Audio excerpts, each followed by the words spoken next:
নমস্কাৰ। এটা বিশেষ কথা লৈ আজি আপোনালোকৰ সন্মুখলৈ আহিলোঁ। নোকোৱাকৈ থাকিব পৰা নাই, সেইকাৰণে ভাবিছোঁ আপোনালোকক জানিবলৈ দিওঁ মই কি ভাবোঁ। আজি 20-22টা দিনৰ পৰা গোটেই ইনচিডেণ্টবিলাক দেখি আছোঁ নেশ্যনেল লেভেলত কি হৈ আছে। তাত আমি যেতিয়া দেখিছোঁ যে ষ্টুডেণ্টছখিনিৰ কথা আহি গ'ল, তেওঁলোকে হাংগাৰ ষ্ট্ৰাইকত বহিলে, তো মই ভাবোঁ যে চৰকাৰে সেইখিনি সময়তেই এই কথাবোৰ সমাধান কৰিব পাৰিলেহেঁতেন। আলোচনাত বহি তেতিয়াই সমাধান কৰিব পাৰিলেহেঁতেন, কিন্তু তেওঁলোকে নকৰিলে। মই এইখিনি কথা আজি এজন অভিনেতা হিচাপে কৈ থকা নাই, মই এইখিনি কথা কৈছোঁ এজন পিতৃ হিচাপে, এজন নাগৰিক হিচাপে, যিয়ে ভৱিষ্যত প্ৰজন্মৰ কথা চিন্তা কৰি আছোঁ, যিয়ে ভৱিষ্যত প্ৰজন্মৰ কি হ'ব, তেওঁলোকৰ ফিউচাৰটো যাতে নষ্ট নহয়, সেই প্ৰতি লক্ষ্য ৰাখি আজি মই এইখিনি কথা আপোনালোকৰ আগত কৈছোঁ। তো বিভিন্ন ধৰণৰ ঘটনা ঘটি থাকিব, আন্দোলন হৈ থাকিব, তাত নেৰেটিভছ ওলাই থাকিব। কোনোবাই ক'ব যে তেওঁলোকে খুব ভাইলেণ্ট পদ্ধতিৰে তেওঁলোকে প্ৰটেষ্ট কৰিছিলে, এগ্ৰেশ্যন আছিলে। বহুতে ক'ব তেওঁলোকৰ ফাণ্ডিং বাহিৰৰ পৰা হৈছে, বহুতে ক'ব যে এইটো পলিটিকেল মটিভ আছে, কিবা আছে, অমুক চমুক চব হৈ থাকিব।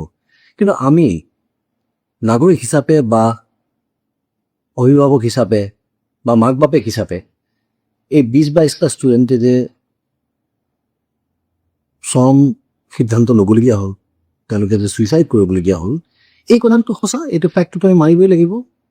এইটো হৈছে, তেওঁলোক শংকিত হৈছে যে তেওঁলোকৰ ফিউচাৰ ইজ এট ষ্টেক, তেওঁলোকৰ ফিউচাৰটো বেয়া হৈ গৈ আছে, তেওঁলোকৰ একাউণ্টেবিলিটি লাগে। তেওঁলোকে নিট পেপাৰৰ কথা কৈ আছে, অকল নিজেই কিয়, বিভিন্ন ধৰণৰ পৰীক্ষাত বিভিন্ন সময়ত আমি দেখি আহিছোঁ যে পৰীক্ষা লিকছ হৈ আহিছে, স্কুলছ বন্ধ হৈ গৈছে, ধেৰ স্কুল, চৰকাৰী স্কুল বন্ধ হৈ গ'ল, বহুত স্কুল মাৰ্জ কৰি জীয়াই থাকিবলগীয়া হৈছে। গতিকে আমাৰ শিক্ষা ব্যৱস্থাটোত যে ক'ৰবাত এটা ৰিফৰ্মেশ্যনৰ প্ৰয়োজন আছে, এই কথাটো আমি আটাই ভালকৈ বুজি পাওঁ। গতিকে মই সেইটোকে ক'ব বিচাৰিছোঁ যে চৰকাৰখনে আচলতে বৰ ৰেছপনচিবলি হেণ্ডেল কৰিব পাৰিব লাগিছিলে। কাৰণ সেই ল'ৰা ছোৱালীখিনি যদি উদণ্ডও অলপ সময়ৰ কাৰণে যদি আমি মানিও লওঁ যে ঠিক আছে, তেতিয়াহ'লেও অন্ততঃ সেইখিনি ল'ৰা ছোৱালী আমাৰ ল'ৰা ছোৱালী, এই চৰকাৰখনৰ নেতৃত্বত থকা ল'ৰা ছোৱালী, তেওঁলোকৰ ভৱিষ্যত, তেওঁলোকক আমি ভালকৈ হেণ্ডেল কৰিব পাৰিব লাগিছিলে।